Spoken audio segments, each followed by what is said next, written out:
बरसात न भइल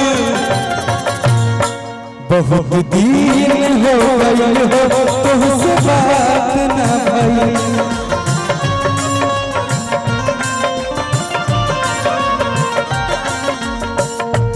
बीमा जी जब प्यार किसी से होता है एक दिन भी बात नहीं होता तो बड़ी छटपटाहट लगता है। कैसे बात हो जाए ओकरा से? अगर दिन भर फोन बंद हो गया तो लड़का खाना पीना नहीं चाहे, लड़का या लड़की कैसे रहे? भेंट हो खल तुझसे बस अपना नियन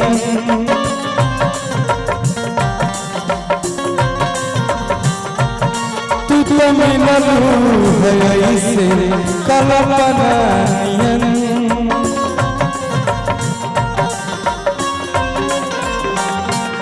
ऐसन रात न बितल चाहिए, ऐसन रात न बितल चाहिए, बरसात न भइल बहुत दिन हो गइल हो तुझसे बात न भइल। बहुत दिन हो गइल हो तुझसे बात न भइल। बहुत दिन हो गइल हो तुझसे बात न भइल। बहुत दिन हो गइल हो तुझसे बात न भइल। और कौन गाना सुनवा बताओ?